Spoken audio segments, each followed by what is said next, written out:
Salut les amis, ici Yosuke et bienvenue pour cette nouvelle vidéo donc du jardin du salut, la phase numéro 2.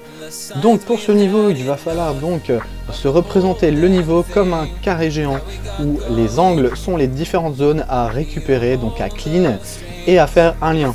Sur chacune des zones, il y aura donc un gardien qui sera le gardien de cette zone où il va clean et faire des liens.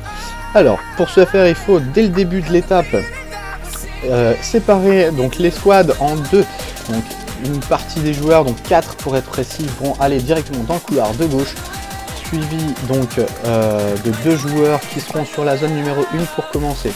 Pour les 2 premiers joueurs qui seront donc sur les premières zones, un des joueurs sera sur la première zone de manière attitrée et le deuxième passera le portail Vex une fois celui-ci activé sur la zone numéro 2. Ces 2 joueurs seront un peu en autonomie le temps que le jeu se mette en place. Le temps qu'en tout cas le gardien de la zone 3 soit en position pour que celui-ci fasse ses liens en zone 2. C'est bon Alex, tu peux ramener tes fesses. Alors pour se représenter schématiquement la chose, je vais glisser donc ce petit schéma que vous allez voir à cet instant. Donc un carré avec des angles. Les différents angles sont les zones à récupérer, donc 1, 2, 3 et 4. Donc la zone 1 à 2, c'est ce qu'on peut voir dès le début où les 4 joueurs foncent dès le début. D'accord? Donc, les flèches représentent les mouvements possibles des joueurs qui gardent les zones dans l'optique donc de faire un lien ou de donner un coup de main rapide. Bien entendu, il faut faire très attention lorsque les défenses sont déployées, c'est très important. Donc reprenons l'explication à présent donc du niveau.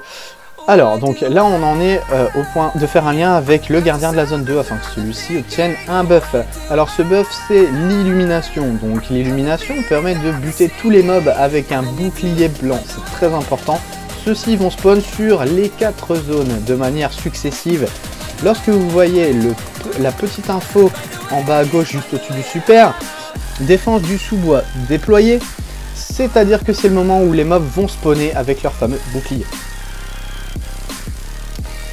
Une fois que les 4 zones seront occupées par un gardien dans l'optique donc de rester clean et d'éviter les sacrifices, car en effet s'il y a un sacrifice c'est game over. Donc chose qui est assez délicate quand on met en place pour la première fois l'étape. Donc une fois les 4 zones récupérées, les 2 gardiens restants qui sont libres ont la possibilité de soutenir les 4 autres gardiens. Donc il faut les répartir sur 2 zones chacun. Donc le joueur numéro 1 sera sur la zone 1 et 2 et le joueur numéro 2 sur la zone 3 et 4. Dans l'optique donc de faire des liens et de démober avec le gardien responsable d'une zone en question.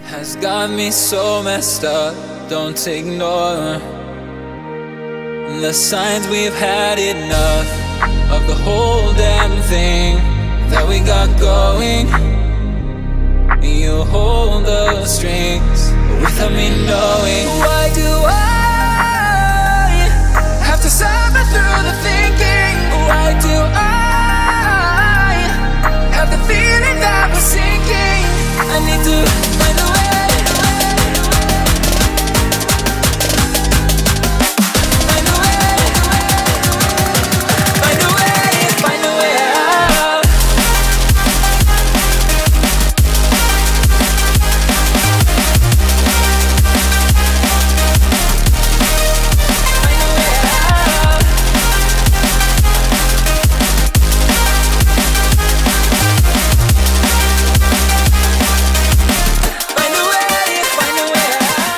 Angélique à la 4, j'en ai pété une.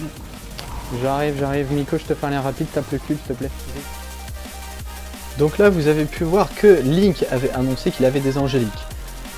À partir de cet instant, les angéliques ce sont des hydres avec leur bouclier. Il y en a 3 qui vont spawn de manière successive au niveau d'une zone à la fois.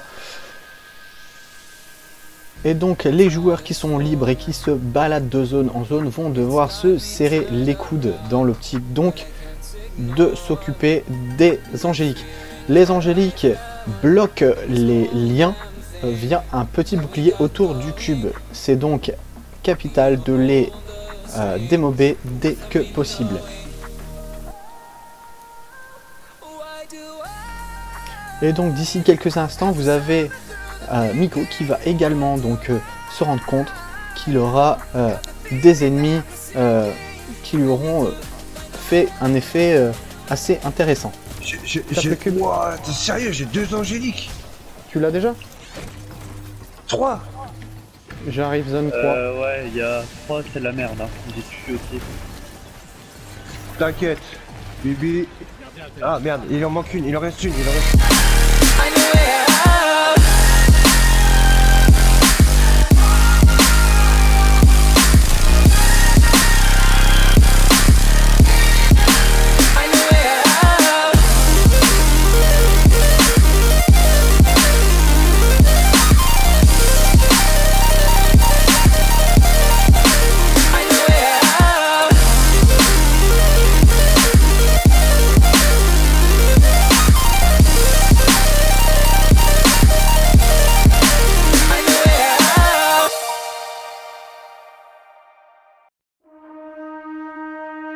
The back and forth has got me so messed up. Don't ignore the signs. We've had enough of the whole damn thing that we got going. You hold the strings without me knowing. Why do I have to suffer through the thinking? Why do I have the feeling that we're sinking? I need to find a way. Find a way. Find a way. Find a way out. Alors une fois que les angéliques auront été tués au niveau des 4 zones, après avoir fait quelques liens sur chacune des zones, les portails énergétiques qui jusque-là bloquaient l'accès au centre du niveau seront ouverts. À ce moment-là, tous les joueurs peuvent s'engouffrer dans ce passage pour aller vers le milieu. Il y aura un pilier central donc à défendre des sacrifices. Alors à ceci près que, bien entendu, il y aura une première angélique qui sera présente, qu'il faudra donc démober dans l'optique de faire un premier lien. Donc dans ces cas-là, tous les joueurs doivent passer dans ce lien afin d'avoir le statut d'illumination. Ensuite, il y aura une deuxième fois des angéliques, mais cette fois elles seront 2. Donc il faudra refaire le lien une deuxième fois. Et enfin, pour terminer, une troisième fois, il y aura cette fois-ci 3 angéliques à buter. Et enfin, refaire un lien pour valider l'étape. A noter bien entendu que sur cette phase-là, il y aura bien entendu des mobs avec et sans bouclier qui vont spawn dans l'optique de se sacrifier sur le pilier. Donc tout est encore une fois une question de timing et d'organisation. Voilà, donc du coup, vis-à-vis de cette vidéo et de l'audio, j'espère que mes explications seront assez claires et mon schéma aussi. Si vous avez des questions, n'hésitez pas à poster en commentaire. En tous les cas, je vous remercie de suivre la chaîne et je vous fais des gros bisous, plein de pouces bleus partout. Allez, ciao ciao les amis.